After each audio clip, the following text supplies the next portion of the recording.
तो hello guys, welcome back to my शेड्यू। और आज हम लोग करने वाले हैं पोएम नंबर 4 फ्लेमिंगो बुक की, जिसका नाम है अ थिंग ऑफ ब्यूटी। तो नाम से ही बहुत रोमांटिक पोएम लग रही है। और हाँ, इसे लिखा है जॉन कीट्स ने, जो खुद एक रोमांटिक पोएट हैं। और ये जो पोएम है ना, वो एक एक्सर्प्ट है उनकी एक दूसरी पोएम का। मतलब कि उन्होंने एक बहुत बड़ी पोएम लिखी होगी और एनसीईआरटी वालों ने उठा के उसमें से एक पार्ट डाल दिया होगा तुम्हारी बुक में। और उस पोएम का नाम है एंडीमायोन अ पोएटिक रोमांस।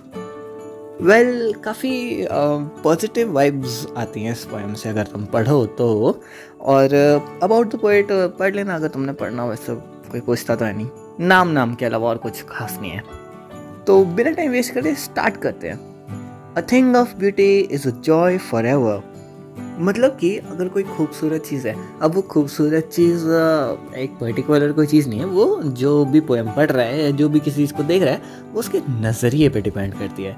तो हर किसी को कुछ ख़राब लगता है, कुछ अच्छा लगता है। तो ब्यूटी जो चीज़ है वो देखने वाले की नज़रों में होती है।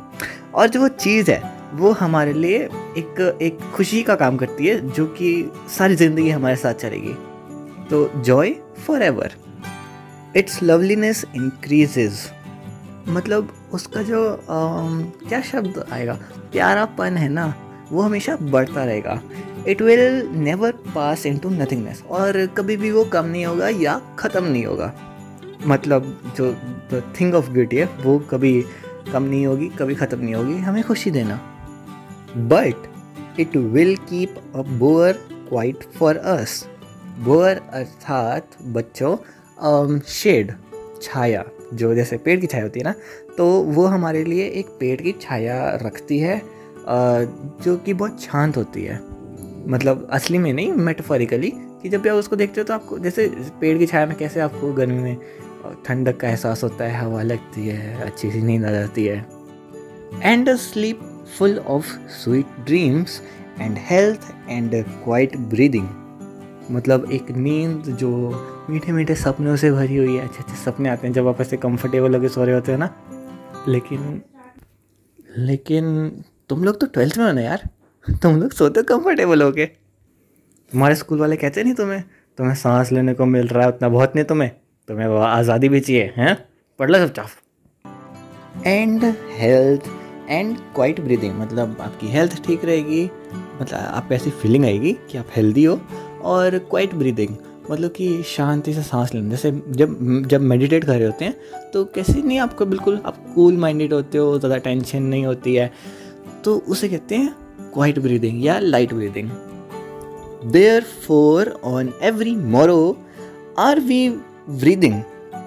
वो मैं ब्रीदिंग और ब्रीदिंग में कंफ्यूज हो गया, वो ऊपर नीचे लिखा है ना। तो यहाँ पे लिखा हुआ है कि हर दूसरे दिन, मतलब हर सुबह, मतलब हर टुमारो, मतलब कल, मतलब हर रोज़। मोरो का मतलब बेसिकली कल होता है। फॉर जनरल नॉलेज मैं तुम्हें बता देता हूँ कि इंग्लिश में कल को कहते हैं टुमारो और परसों को कहते हैं ओवर मोरो। मतलब बहुत लोगों को पता होगा बट कुछ को नहीं पता होगा, तो मैंने सोचा बता दूँ। तो हर रोज़ वो लोग क्या करते हैं, वो लोग बुनते हैं। ब्रीदिंग का मतलब होता है बुनना। तो क्या बुनते हैं, वो फ्लावर्स का बैंड बुनते हैं, ताकि मतलब ये वो उन्हें ऐसा लगता है कि ये करने से वो अपने आप को अर्थ से बाइंड कर सकते हैं, मतलब अर्थ से बांध सकते हैं। तो अर्थ से बांधने के लिए, अपनी थिंग ऑफ ब्यूटी के साथ रहने के लिए, अटैच्ड रहने के लिए वो ब्रीदिंग कर रहे हैं। मतलब वो फूलों का जो बैंड है उसे बुन रहे हैं। चलो टाइम पास करने के लिए तुम्हें एक जोक सुनाता हूँ। एक बार एक टीचर बच्चे से पूछती है कि अगर रात को तुम्हें मच्छर काटे तो क्या करना चाहिए। तो बच्चा कहता है कि मैडम चुपचाप खुद जाके सो जाना चाहिए, क्योंकि आप कोई रजनीकांत तो हो नहीं जो मच्छर से भी सॉरी बुलवा दो। और हाँ, अरे बाय द वे, ये जो वो बुन रहे हैं ना, जो बैंड वो लोग बुन रहे हैं, और ये मेटाफोरिकली बुन रहे हैं, मोस्टली में नहीं बुन रहे हैं। और फ्लावर्स किसका मेटाफोर कह सकते हैं हम लोग, बेसिकली हमारी फीलिंग्स को कह सकते हैं। तो अपनी फीलिंग्स को एक साथ बुन रहे हैं ताकि वो यहीं से जुड़े रहें। Okay. Spite of despondence of human dearth, of noble creatures, of gloomy days, of all the unhealthy and over darkened ways, तो इतने का मतलब समझाता हूँ पहले तो, नहीं तो मेरे को भी नहीं आएगा। स्पाइट का मतलब होता है इन स्पाइट, मतलब कि बजाय बजाय, हाँ बजाय। डिस्पोंडेंस मतलब डिसअपॉइंटमेंट। तो पोइट बेसिकली यहाँ पे कहना चाह रहे हैं कि इस कमी के बावजूद, मतलब इस इनह्यूमन कमी के बावजूद किस किस की, of noble creatures of gloomy days, मतलब जो बुरे दिनों के जो अच्छे लोग थे, मतलब क्योंकि आजकल क्या हो रहा है ना कि बुरे दिन हो रहे हैं तो लोग अपना फ़ायदा देखे जा रहे हैं। तो जब बुरे दिन आने चाहिए, जब बुरे दिन आते हैं तो अच्छे लोग होने चाहिए, लेकिन वो अच्छे लोगों की कमी होती जा रही है। और क्या, of all unhealthy and over darkened ways, मतलब कि कोई भी अपना काम करने के लिए गलत चीज़ को अपनाना, गलत रास्ते को अपनाना। For example corruption, for example, अरे थोड़ा ले दे के ख़त्म करो यार। फॉर एग्जाम्पल, मैम इस बार छोड़ दो, मैं अगली बार से नहीं करूँगा।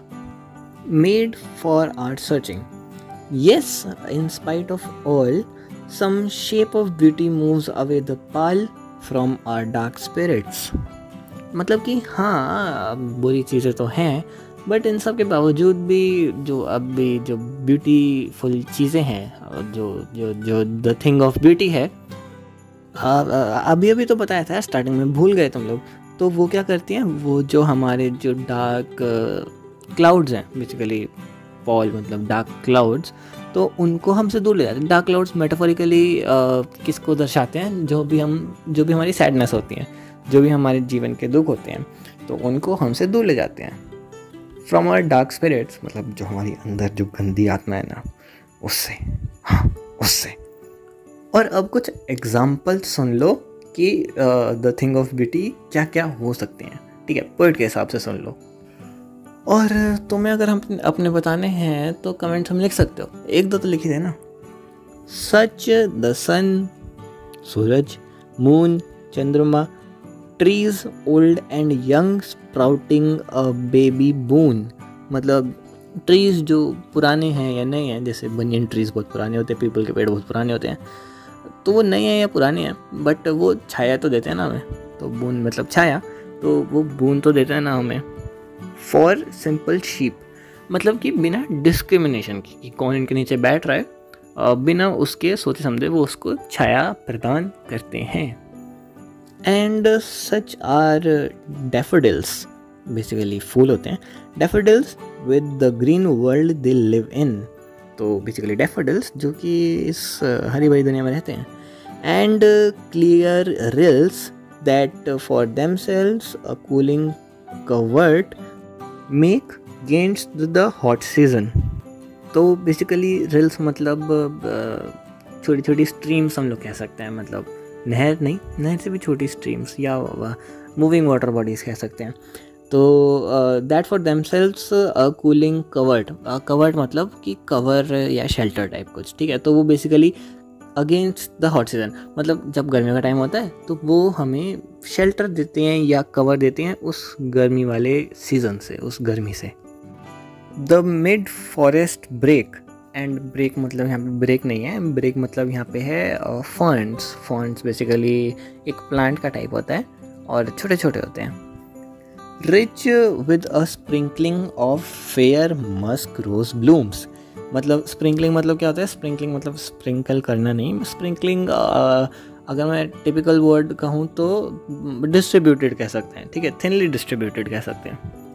तो वहाँ पे जो मस्क रोज़ है ना, वो वहाँ पे फैले हुए होते हैं। कहाँ पे, उस फॉरेस्ट में, ब्रेक्स वाले फॉरेस्ट में जहाँ पे ब्रेक्स हैं। And such too is the grandeur of the dooms, grandeur means impressiveness, right, impressiveness.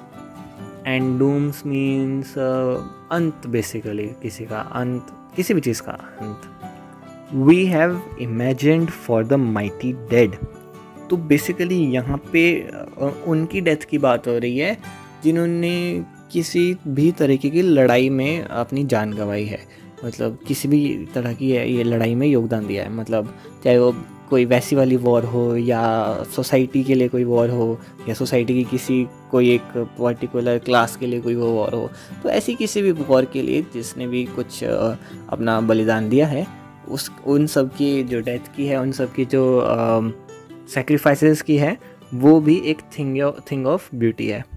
Grandeur मतलब इम्प्रेसिव है वो भी।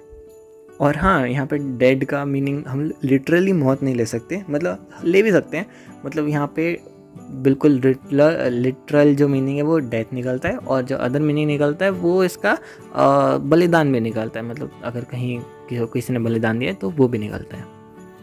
All the lovely tales that we have heard or read, तो बेसिकली टेल्स ये उन्हीं हीरोज़ की जो कहानियाँ होती हैं वही टेल्स हैं जो हमने पढ़ी या सुनी हुई है। An endless fountain of immortal drink pouring unto us from the heaven's brink. अब यहाँ पे बात करते हैं जितने भी हमने 5-6 जितने भी थिंग्स हैं, 7 है मेरे ख्याल, तो इन सारी थिंग्स की बात करते हैं कि ये जितने भी थिंग्स ऑफ ब्यूटी है ना, ये हमारे लिए एक एंडलेस फाउंटेन की तरह है, एक इमोर्टल ड्रिंक का। तो बेसिकली ये हमें खुशियाँ प्रोवाइड करते हैं, लोग नहीं, ये चीज़ें हमें खुशियाँ प्रोवाइड करती हैं जो कि इमोर्टल हैं, और ये डायरेक्ट हेवन से आता है। तो मतलब इसको भगवान का गिफ्ट मानना चाहिए कि हमें ये ऐसी ऐसी चीज़ें दी हुई है नेचर ने, जिन पे हम लोग जिनसे हमें इतनी खुशी मिल सके, जिनसे हमें इतना जॉय मिल सके कि हम अपने आप को इमोर्टल फील करने लग जाएं, मतलब क्योंकि खुशी तो कभी नहीं मारी जा सकती ना। और थिंग्स ऑफ ब्यूटी देखो, क्योंकि आपके नज़रिए पे है तो ये एंडलेस भी है, तो आप जितना अपना नज़रिया चेंज करते जाओगे आपको दुनिया उतनी अच्छी लगती जाएगी। और विद दैट नोट आज की वीडियो ख़त्म करते हैं, and that's it for today. अब मेरे को पता नहीं तुम्हें कैसी लगी होगी वीडियो, तो कमेंट्स में लिख देना। और अब हम आपको मिलेंगे किसी नेक्स्ट वीडियो में। और मेरे नए कपड़े देखे तुमने, नया कोट पैंट लेके आया हूँ मैं। और अब हम आपको मिलेंगे किसी नेक्स्ट वीडियो में, तब तक के लिए बाय, सायोनारा।